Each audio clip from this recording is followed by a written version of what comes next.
estas estructuras que vamos a ver hoy son muy utilizadas justamente en todos los lenguajes porque nos ayudan a no repetir código, ¿no? Eh, las estructuras de repetición son estructuras que nos permiten ejecutar una o varias instrucciones, ¿sí? Varias veces. En particular hay dos estructuras muy importantes en Python, una se llama for y otra se llama while. Bien, la estructura while nos permite repetir una sentencia o un bloque de sentencias siempre que se cumpla una determinada condición. Es decir, que se va a repetir la instrucción o las instrucciones que yo haya puesto mientras se siga cumpliendo con una condición. ¿Sí? Por ejemplo, vamos a llevarlo a la práctica, ¿no? Yo voy a copiarme este ejemplo, lo vamos a pegar acá y lo vamos a analizar. Bien, acá estoy haciendo una asignación de valor a esta variable que se llama edad, le estoy poniendo 12, y después estoy entrando en esta estructura de repetición que se llama while, ¿sí? ¿Cómo es la sintaxis? Voy a tener que usar la palabra reservada while, que ustedes saben que en inglés significa mientras, ¿sí? Mientras, y paso seguido se escribe la condición a evaluar. ¿Sí? En este caso, mientras la edad sea menor que 20, voy a continuar con los dos puntos seguidos de esa condición. Tengo que escribir estos dos puntos. Y las sentencias que quiero que se ejecuten dentro de esa repetición van a tener que estar tabuladas, ¿sí? Esto es similar a los bloques de condicional, ¿sí? Tengo que tener este espacio, esta tabulación, esta indentación para que el intérprete lo pueda leer en una forma correcta. Bien, entonces, mientras suceda eso, la edad se va a incrementar en 1. ¿Sí? Esta forma que ven acá es lo mismo que escribir esto. Yo podría acá poner lo mismo. Podría poner edad es igual a edad más 1. ¿Sí?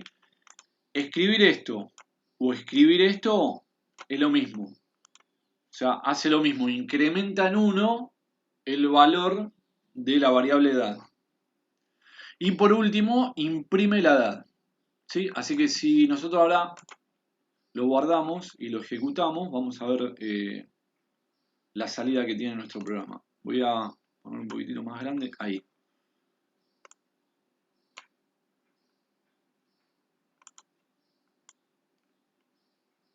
Está.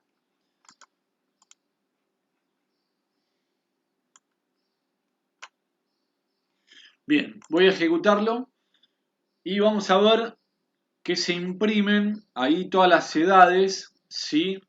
De las vueltas que dio esa repetición, ¿no? Las repeticiones se le llaman también bucles, ¿sí?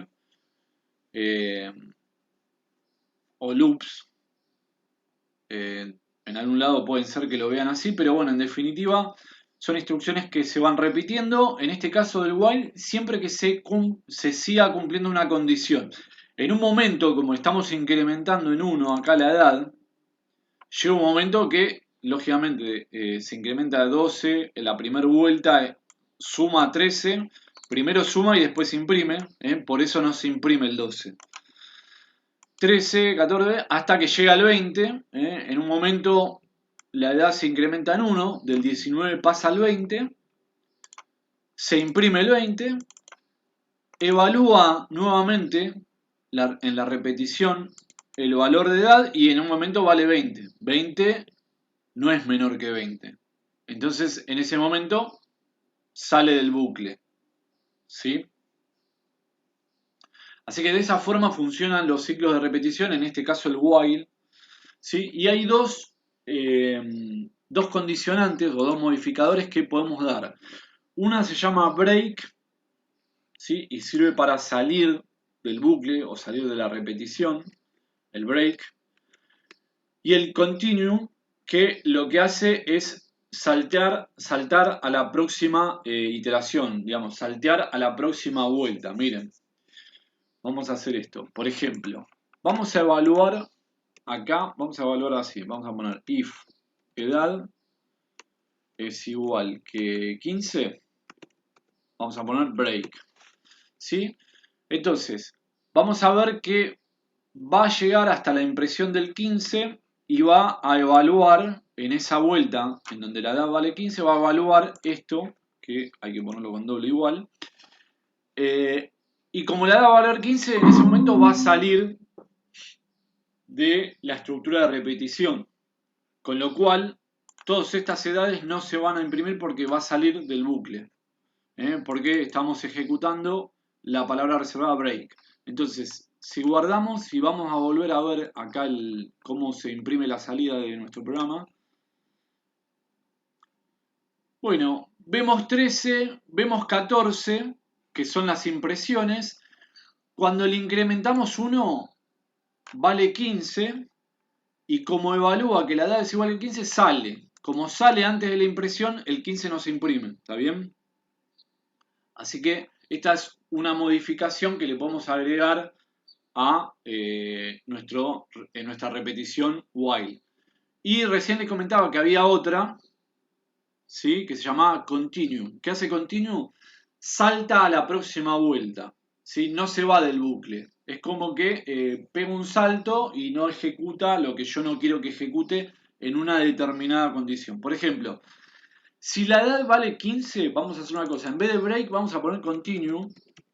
Y esto lo que va a hacer es, va a imprimir 13, 14, 16, 17, 18, 19, 20. ¿Sí? Se saltea la impresión, lo que hace es saltearse esto.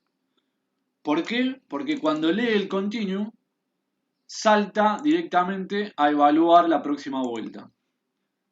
Salta acá de vuelta. Entonces, si lo guardamos y lo vemos nuevamente, 13, 14, 16, 17, 18, 19, 20. ¿Sí? Saltea la impresión del 15. Ok.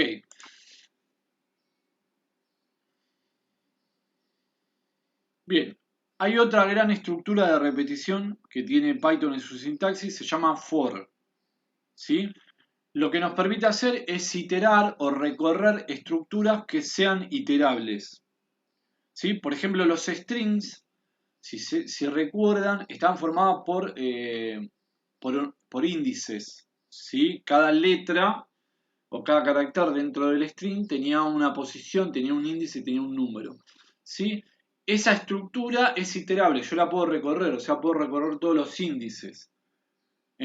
Por eso podría recorrerla acá con un for, por ejemplo, ¿no? Hay otras estructuras, ¿no? Otras listas, diccionarios, otro tipo de estructuras que también, o queries que puedo recorrer. Pero bueno, el for justamente nos permite eso. Cualquier estructura que sea iterable, que digamos que permita recorrerla, lo podemos hacer con el for.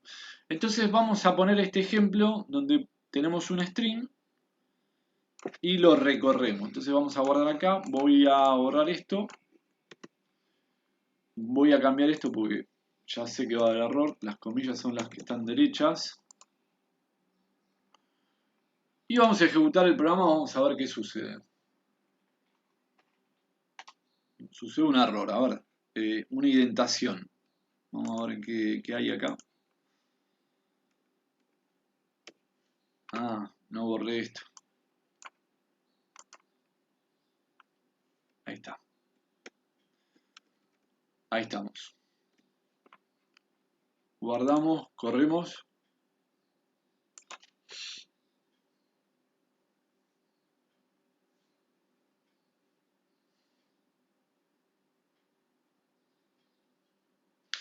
Bueno, si vemos, decíamos recién que los strings son iterables por esa indexación. Entonces lo que hace es lo que estoy haciendo acá es lo siguiente, en esta estructura de for. Primero, bueno, lógicamente tengo que empezar con la palabra reservada for.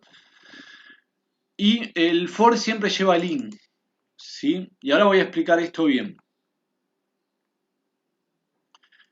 La forma de leerlo sería la siguiente. Sería para cada letra dentro de edad imprimí la letra. ¿Sí? Bien. ¿Qué es esto de letra? Esto es una variable temporal que se usa para justamente ejecutar la repetición con el for, ¿no? Yo acá podría poner cualquier cosa. Para cada x, imprimí x. Si lo guardo y lo ejecuto, no vamos a ver ningún cambio. Con lo cual, sepan que esto es una variable auxiliar que yo estoy usando justamente para poder tomar cada posición, cada índice dentro del string, poder referenciarlo, ¿sí? Es como que esta es una variable temporal que va guardando. Por ejemplo, en este caso, en la primera vuelta guarda la D, ¿sí? En la segunda vuelta guarda la O y así, ¿sí? Eso es lo que hace esta variable letra. Y después, bueno, con el in estamos indicando dentro de tal estructura que es iterable. En este caso edad, porque edad es un string y dijimos que los strings son iterables. Si yo cambio acá el string, voy a poner Walter, bueno, va a recorrer Walter o el string que ponga y va a imprimir todos los caracteres que sean. ¿Sí?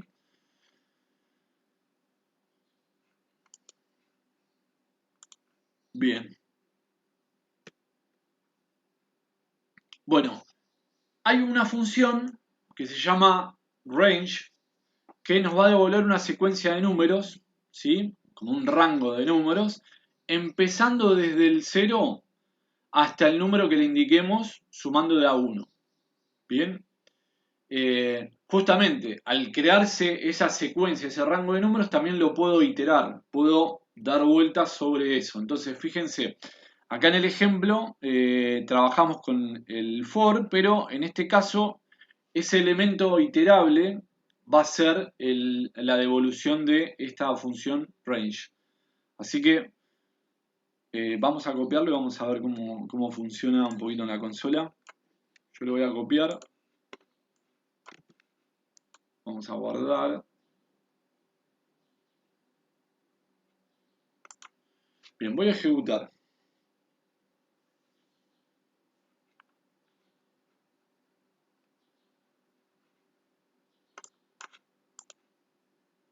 Ah, ok. Vamos a darle una tabulación. Y ahora sí.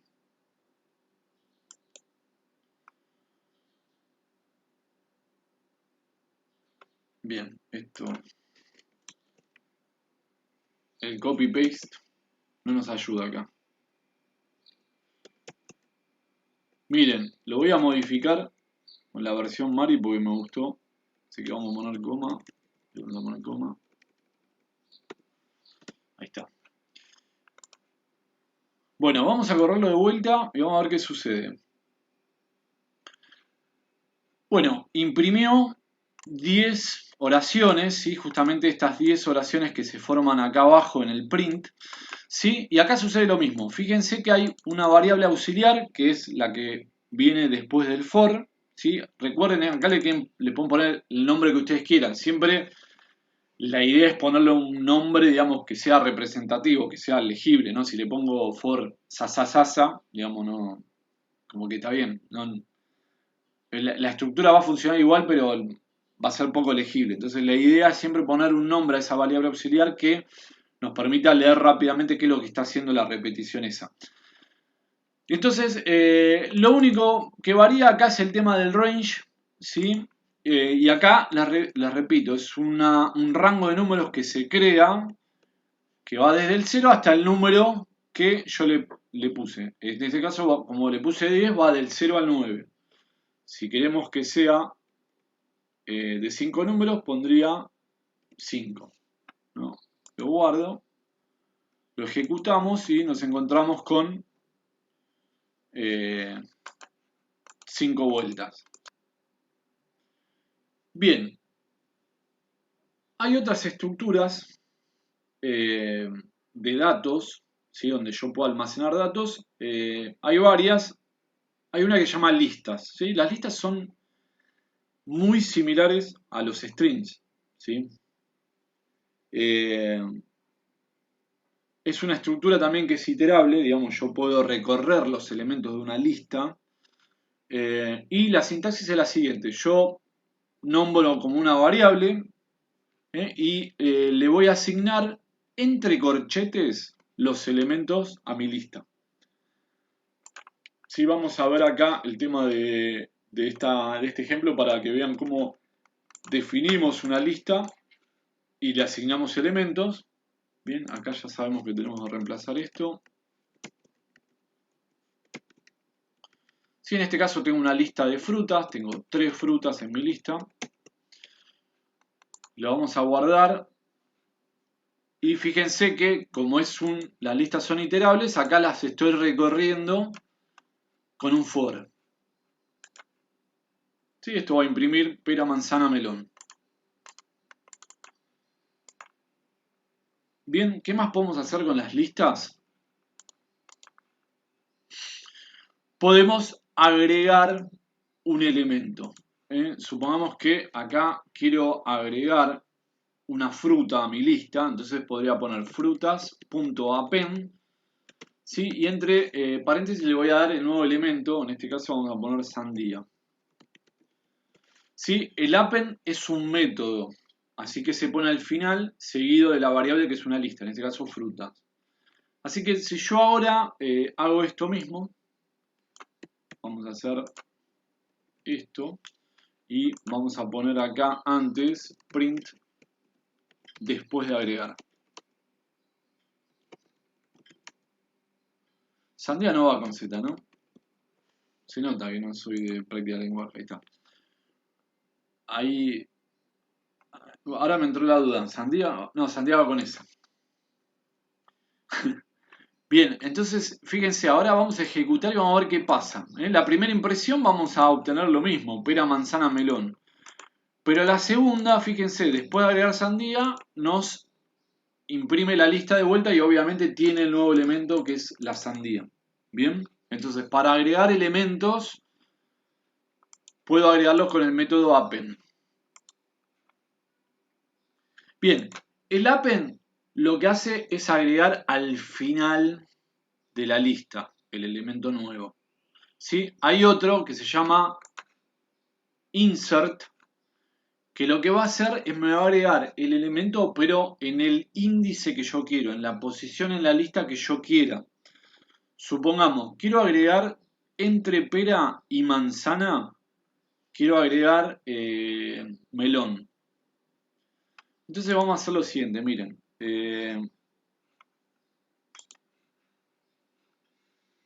En vez de el append vamos a poner el insert, vamos a cambiar obviamente melón, y a este método insert le tengo que pasar dos cosas. Primero el índice en el cual yo quiero insertar, y el segundo argumento va a ser justamente el elemento. Entonces fíjense acá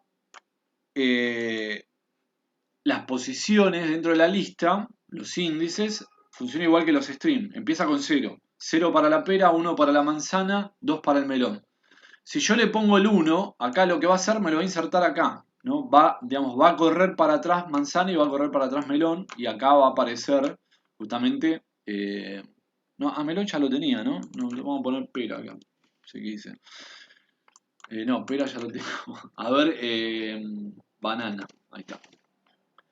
Entonces va a aparecer banana acá en esta posición, ¿sí? Que está acá. Vamos a verlo. Lo único que voy a modificar acá, después de insertar banana en la segunda posición de la lista. Vamos a guardar y vamos a ver qué pasa. Bien, la primera impresión siempre queda igual, es la original. Y fíjense que la segunda, después de insertar banana en la segunda posición de la lista sandía no, queda pera, banana, manzana y melón. ¿Sí? Se insertó en la posición que nosotros le dijimos. Así que bueno, básicamente esos son dos métodos que podemos usar. Hay otros más que los vamos a ver ahora. Y tienen que ver con eliminar. ¿Sí? Yo puedo eliminar elementos de la lista de dos formas. Esta primera que hice con el método pop, que funciona si le paso un índice, ¿no? Vamos a hacer así, y acá, a ver si te lo puedo poner un poco mejor esto.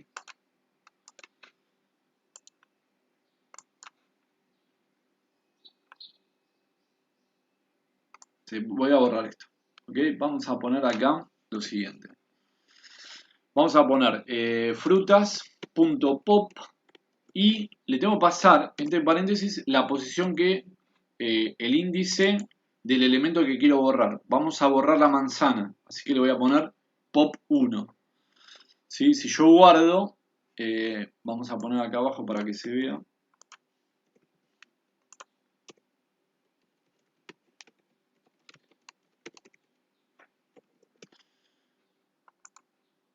Vamos a guardar y vamos a correr. Entonces vamos a ver una primera impresión igual y después del pop, fíjense que no está más manzana, está pera y está melón.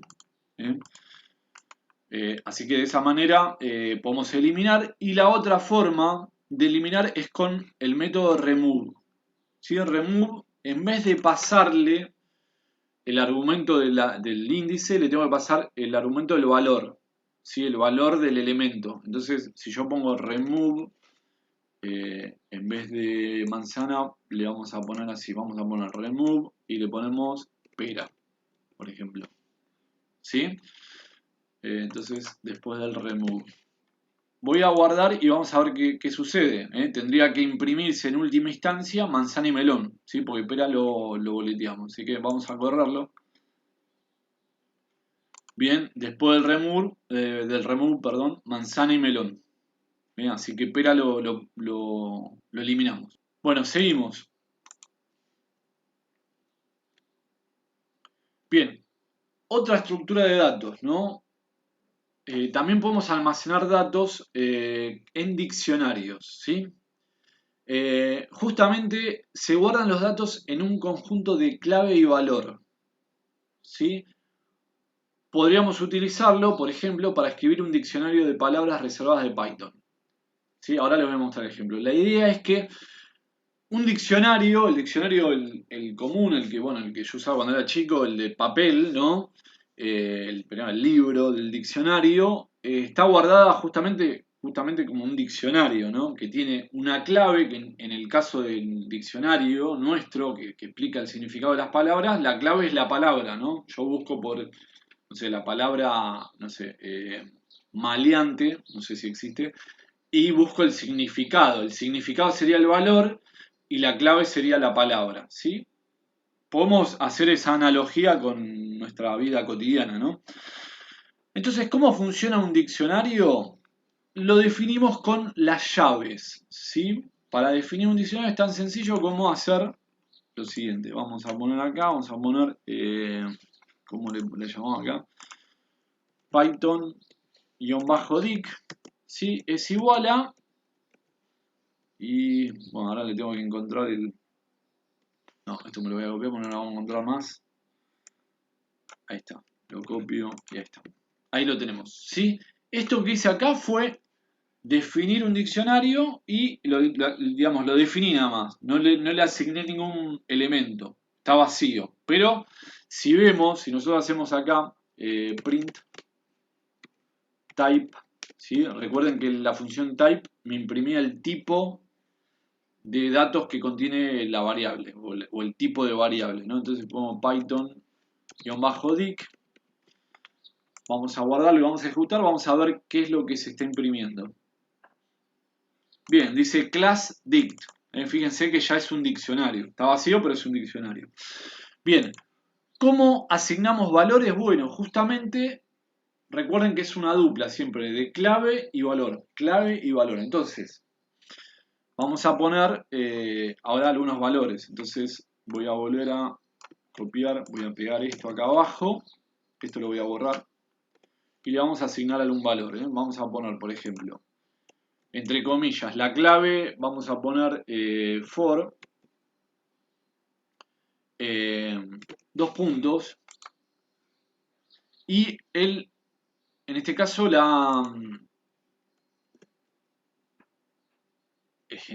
el valor, ¿no? El valor, en este caso va a ser para, ¿no? Porque la palabra reservada en Python for significa para. ¿Cómo agrego más elementos separados por coma? ¿Sí? Así que voy a poner la segunda clave, podríamos poner acá el while que recién lo vimos, y el valor para el while va a ser mientras, ¿sí? Porque dijimos que significa eso. Bueno, y así con la coma podría seguir agregando, recuerden, elementos al diccionario siempre en pares de clave-valor, ¿sí? Si yo guardo, y vamos a imprimir ahora el diccionario, pongo print Python-dic, vamos a ver cómo se ve esto.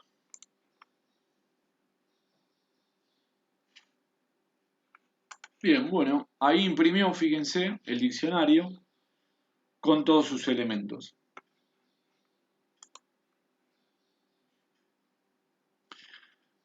Bien, ¿cómo puedo agregar, sí, o modificar valores de un diccionario?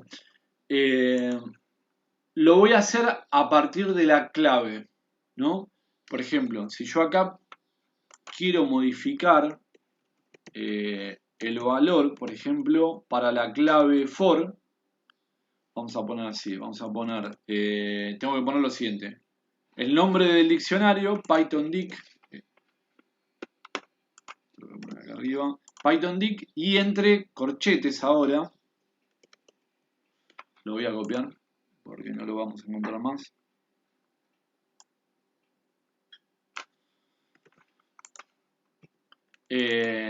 Tengo que decir para qué clave quiero actualizar el valor. En este caso vamos a actualizar el for, ¿no? Entonces, ahora sí le asigno el nuevo valor, ¿no? Voy a cambiar esto que dice para. Voy a poner, no sé, voy a poner así. Vamos a poner para. ¿Ok? Y acá vamos a volver a imprimir. Así vemos la diferencia. Voy a guardar. Vamos a ejecutar nuevamente. Tenemos dos impresiones. Fíjense que en la segunda impresión ya modificó el valor para la clave for.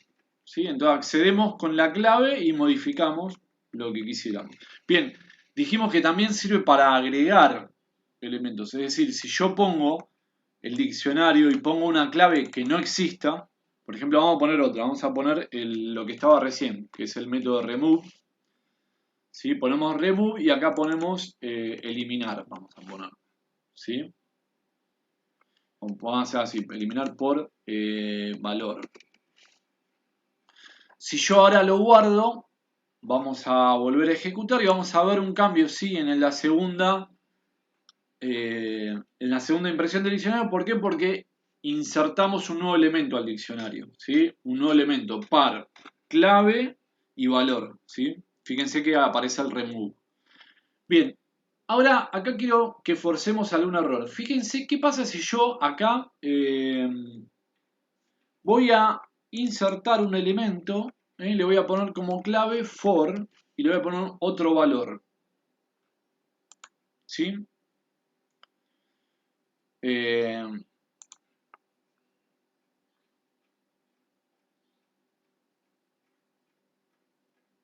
Bien, lo va a actualizar, ¿no? Porque lo encuentra y lo actualiza. Perfecto. Eliminar por valor. Bien.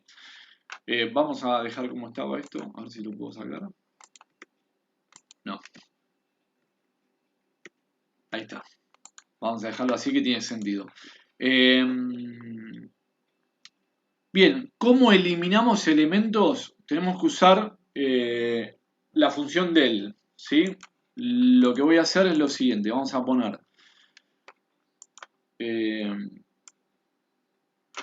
vamos a hacerlo acá. Del, ¿sí? Voy a poner el nombre del diccionario y entre corchetes, no, por algo lo había dejado. Vamos a poner del, entre paréntesis, el nombre del diccionario y lo tengo que referenciar al elemento con la clave, ¿sí? Vamos a poner una clave que exista, vamos a poner el while. Vamos a dejarlo así primero, ¿eh? Vamos a dejarlo así y vamos a ver qué pasa. Si se fijan, en realidad remove no existe, porque borré el código anterior. Este diccionario tiene dos elementos, uno es el for y otro es el while, ¿sí? No existe la clave remove, así que vamos a ver qué sucede.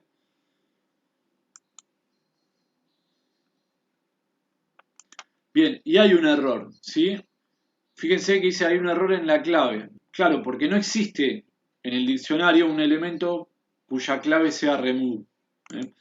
Bueno, ahora sí, vamos a poner uno que exista para que se fije, para que veamos cómo lo elimina. Así que Recuerden, siempre lo indico con la clave, ¿no? La clave es el primer valor del elemento. Entonces, vamos a guardar y lo que vamos a hacer, vamos a imprimir de vuelta acá el diccionario para que vean que se eliminó el elemento del diccionario. Python dic. Voy a guardar, vamos a ejecutar. Bien, fíjense la primera impresión, los dos elementos, la última impresión, un solo elemento porque el while lo borramos, ¿sí? Lógicamente, lo referenciamos por la clave, pero elimina todo, la clave y el valor. Recuérdense que son duplas, van de a pares. Programación orientada a objetos. Existen varias formas digamos, de programar. Con el tiempo fueron cambiando, digamos.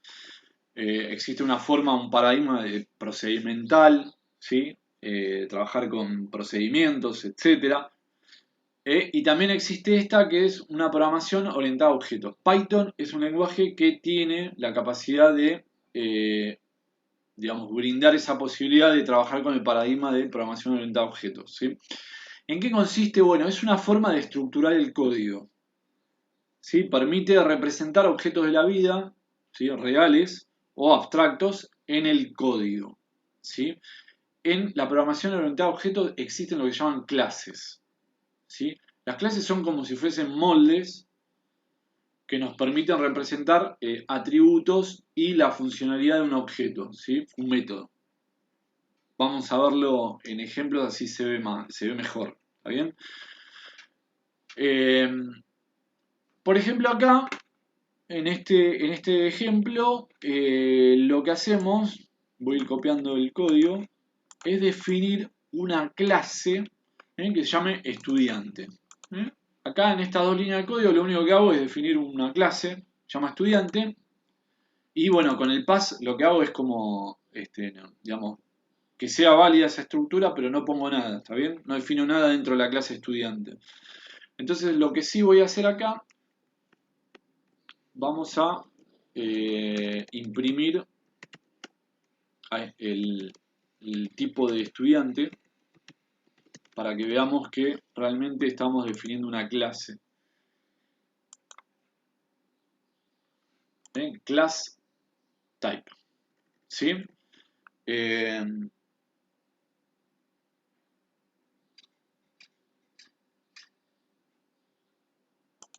Bien. Vamos a continuar. Bueno, le decía, las clases son como un molde.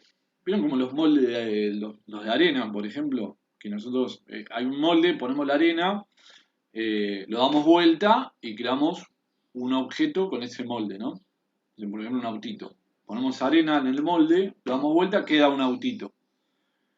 Saco el molde, le pongo otra arena, lo doy vuelta al lado y tengo otro autito. ¿Sí? Bueno, esto es lo mismo. Yo lo que puedo hacer es crear lo que se llaman objetos de esa clase. ¿Sí? Objetos de esa clase. Y para hacerlo, basta con hacer lo siguiente. Miren, yo podría poner acá estudiante Miriam. ¿Sí? Y hago que sea un objeto de la clase estudiante. ¿Sí? De esta forma. Pero también podría tener los que yo quiera, ¿no? Yo ya tengo el molde estudiante, la clase estudiante, puedo poner todos los que yo quiera. Entonces podría poner estudiante y lo instancio también como objeto de la clase estudiante, ¿no? Así que tengo que poner el nombre de la clase acá, estudiante. Sí, de esta forma lo que hacemos es lo que se llama instanciar la clase. Bien, ahora sí, digamos, una clase, la idea es que tenga propiedades, ¿no? Que tenga lo que llaman atributos. Por ejemplo, el estudiante podría tener un número de legajo, lógicamente tiene nombre, tiene apellido, puede pertenecer a un curso. Así que eso lo podemos poner acá abajo. Ahora sí vamos a sacar el pass y vamos a poner, por ejemplo, legajo. Ponemos... esto tiene que estar tabulado también. Podemos poner nombre, ¿sí? Lo ponemos vacío y dijimos que podía tener también un curso.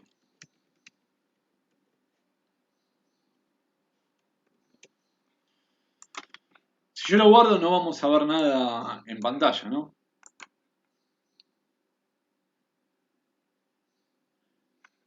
Pero, vamos a poner acá la presentación. Existe algo que se llama método de inicialización de una clase, ¿sí? Lo que hace es permite asignar valores a esas propiedades y esos atributos, ¿sí? Este método se llama init y tiene esta forma. Lo vamos a copiar directamente, lo vamos a pegar acá. Así trabajamos lo mismo. Bien. Ese método init tiene este nombre y tiene que tener este nombre siempre, porque es una de las partes, digamos, es parte de la sintaxis de Python, no le puedo poner otra cosa, ¿no? Se llama guión bajo, guión bajo, init, guión bajo. ¿Bien? Bien, y entre paréntesis le voy a pasar, este método de inicialización le voy a pasar las propiedades, o mejor dicho, los atributos que quiero definir cuando instancio, cuando creo un objeto de esa clase. ¿Sí? Esta palabra self es una palabra reservada también, y significa, bueno, self significa hacer referencia a uno mismo, por así decirlo, ¿no? En inglés, hacer referencia a uno mismo. En este caso hace referencia a la clase estudiante, ¿sí? Self hace referencia a la clase estudiante. Y entonces dice, a continuación, los atributos que quiero definir a la hora de crear un objeto de la clase estudiante, ¿sí? Quiero crear un legajo, le quiero crear un atributo nombre y un atributo curso. Y debajo, dentro del método, lo que voy a hacer es voy a asignarle a ese objeto que estoy creando de la clase estudiante, en su atributo legajo, el legajo que le pase. Ahora esto lo vamos a ver y lo van a entender mejor, porque es medio, al principio es medio confuso, pero van a ver que después con la práctica lo van a internalizar mejor. Esto es bastante abstracto, ¿sí? Pero básicamente lo que acá le estamos diciendo es que al nuevo estudiante que estamos creando, a su atributo nombre le vamos a asignar el nombre que le pase cuando instancio la clase, ¿sí? Y con el curso lo mismo. Bien, ahora, ¿cómo lo vemos esto en acción? Bueno, vamos a definir acá a Miriam y la vamos a instanciar, vamos a crear a la estudiante Miriam que pertenece a la clase estudiante, pero dijimos que al inicializarse le tengo que pasar estos tres atributos a la hora de crear a estudiante Miriam como parte de la clase estudiante. Entonces, si yo ahora ejecuto esta acción, bien, fíjense que está dando un error. ¿Por qué está dando un error? Porque no le estoy pasando justamente esos atributos. Fíjense que ahora da error y dice que, el error dice que, bueno, se están missing, es como que están olvidados tres argumentos requeridos, ¿sí? Y fíjense que lo dice legajo, nombre y curso. O sea que, entre paréntesis acá, yo lo que le tengo que pasar son esos tres atributos que necesito para instanciar a estudiante Miriam como un objeto de la clase estudiante. Entonces, vamos a poner primero, vamos a poner un legajo, vamos a inventar, por ejemplo, el legajo 17 tiene Miriam. Tiene un nombre que lo vamos a pasar, lógicamente se llama Miriam. Y le tengo que pasar un curso también, vamos a poner introducción a Python. Bien, entonces ahora vamos a guardar y vamos a volver a ejecutar. Y vamos a ver qué sucede.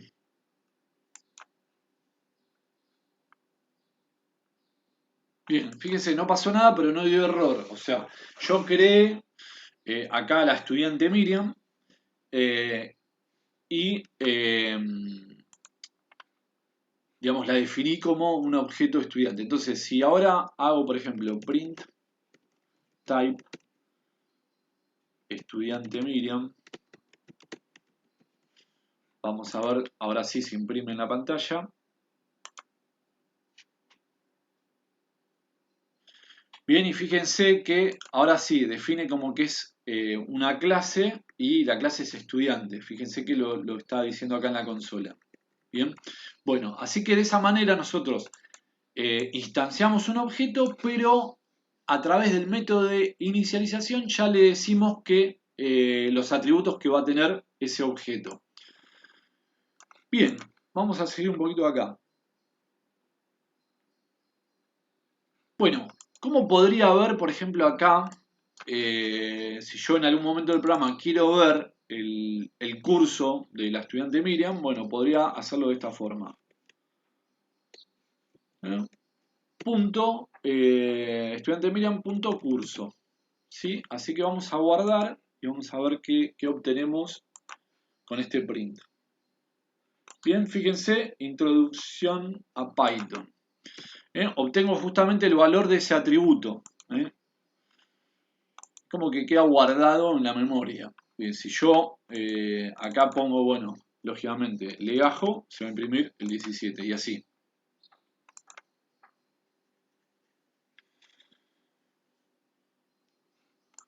Bien, ahora lo interesante de esto es que también, aparte de este método init, que ya viene como programado dentro de la sintaxis de Python, yo puedo definir eh,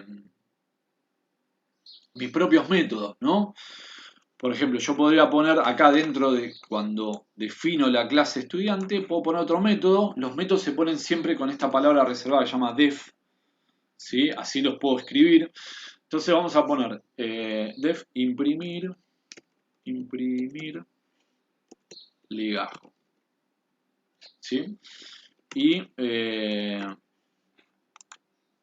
sí, siempre lleva acá adentro la palabra reservada self. ¿Por qué? Porque va a ser un método de esta clase. Entonces por eso tengo que poner esta palabra reservada self. Bien, y ahora sí, acá dentro de este método puedo escribir lo que quiero que haga ese método. En este caso vamos a imprimir el legajo. Entonces vamos a poner print y vamos a poner el legajo de la estudiante o del, vamos a poner así, del la estudiante es, sí, vamos a poner la forma de acá que nos enseñó la compañera, vamos a poner self.legajo. Bien, entonces lo guardamos, vamos a correr, no vamos a ver nada diferente, se va a imprimir 17 porque es lo que había quedado. Bien, pero verificamos que con la sintaxis no hay ningún problema. Ahora, ¿cómo yo puedo llamar a este método? ¿Cómo lo puedo ejecutar? Este método que nosotros creamos. Bueno, lo hago de esta forma. Voy a poner print estudiante, en vez de punto legajo, que también sigue funcionando, ahí lo vimos, podría directamente llamar a sus métodos también, ¿no? Aparte de los atributos, puedo llamar al método. Entonces pongo estudiante Miriam punto imprimir legajo y como no lleva ningún atributo opcional, directamente le pongo los paréntesis vacíos, ¿sí? Así que si ahora imprimimos esto, vamos a obtener el legajo de la estudiante es 17.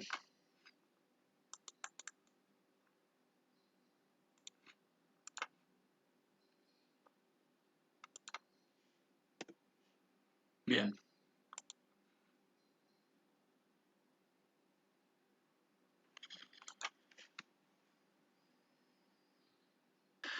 Hay otra cosa que tiene esta programación orientada a objetos que la hace un paradigma muy utilizado. De hecho, hoy en día prácticamente cualquier sistema que se haga está orientado a objetos. Pero bueno, hay sistemas que están corriendo que no tienen este paradigma, ¿no? Sistemas viejos y se mantienen y bueno, tienen otra forma de ser, que son programados y actualizados. Pero hoy en día, digamos, prácticamente todo está programado con programación orientada a objetos. Entonces hay una característica que también nos ofrece este paradigma que se llama herencia. Bien, herencia es el proceso mediante el cual se puede crear. Esto va a sonar re confuso, pero lo vamos a ver y es mucho más sencillo de lo que se lee acá. Es una instancia en la cual puedo crear una clase hija que va a heredar de una clase padre, ¿sí? Y va a compartir esa clase hija los métodos y atributos de la clase padre que hereda, ¿sí? La función de la herencia justamente es poder reutilizar código, ¿sí? No repetir código. Entonces, creamos una clase hija de una clase padre. Entonces, ¿cómo lo hacemos? Yo lo que puedo definir acá, yo tengo la clase estudiante. A ver, voy a ver si esto lo puedo dejar por esto. La verdad, el Python no, esta parte no me gusta. Ahí había quedado.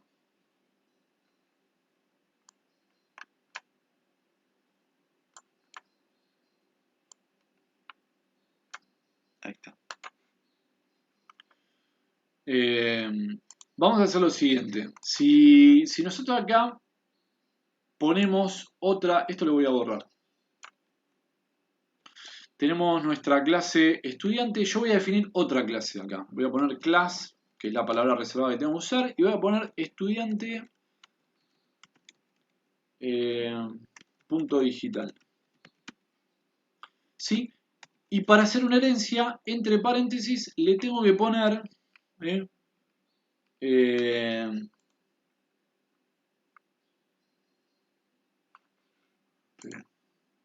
okay, le tengo que poner entre paréntesis la clase digamos, de la cual quiero que herede, en este caso, la clase padre, en este caso, la clase estudiante se llama, ¿no?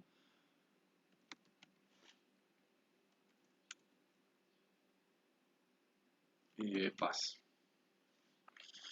Entonces, de esta forma, yo creé una clase que se llama estudiante.digital y se que herede de, en este caso, la clase estudiante. Entonces, ¿cómo creo un objeto de la clase estudiante.digital? Bueno, de la misma forma que ya vimos anteriormente con la otra clase.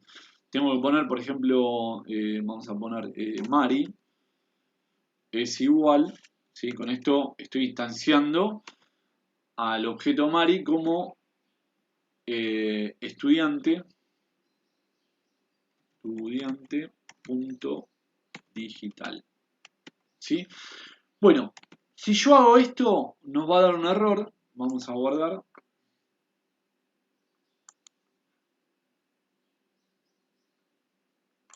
Bien, ¿por qué nos dan error? Por el mismo motivo que lo vimos anteriormente. Recuerden que nosotros definimos el método init, ¿sí? Y cuando instanciamos un objeto, espera recibir estos tres atributos. Bueno, fíjense, acá en esta clase yo no puse nada, de hecho adentro no puse nada, pero está heredando los atributos de la clase estudiante. Por eso nos está pidiendo acá, cuando estamos instanciando a Mari como estudiante.digital, nos está pidiendo esos tres atributos. Así que lo vamos a pasar, vamos a poner 23, nombre Mari y el curso Django. Así que ya tenemos ahí, ven cómo funciona esto de la herencia. Está bueno porque fíjense que si tenemos clases que son similares, no necesitamos escribir de vuelta, acá tengo que escribir de vuelta el método init con el legajo, con el nombre, con el curso, sino que directamente puedo tomar código que ya he escrito y poder reutilizarlo de una manera fácil y consistente, ¿no? ¿Qué más tenemos? Bueno, también lógicamente puedo utilizar, ¿no? Vamos a poner acá print, sus métodos, ¿no? Podría poner acá mari.imprimir legajo y lo podría ver, ¿no? Save.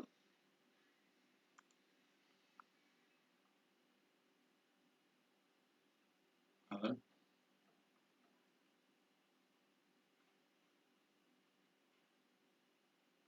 Imprimir legajo. Ajá.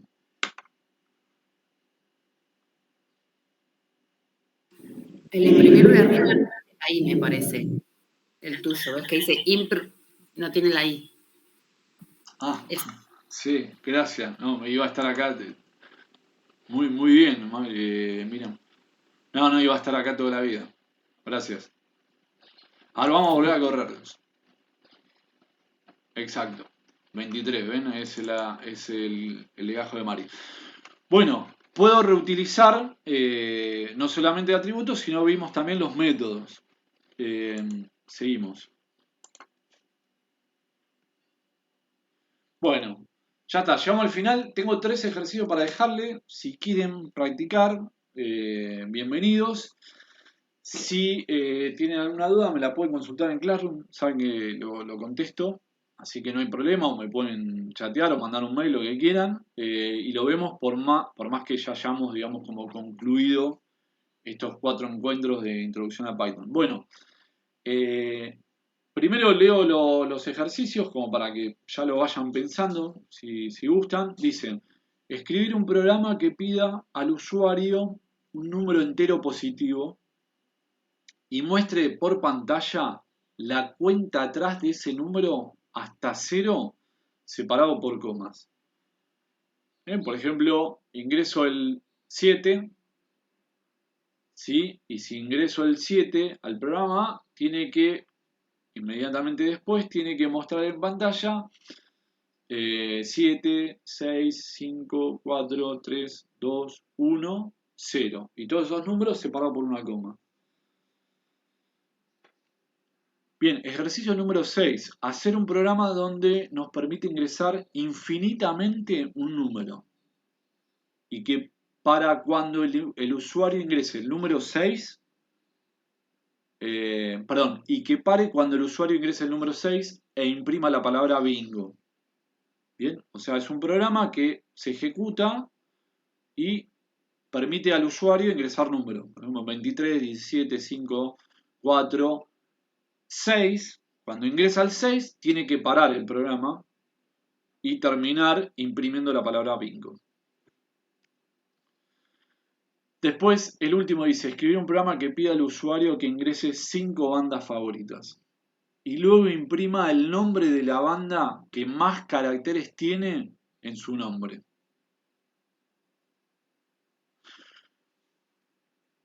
Bueno, otro más, el último.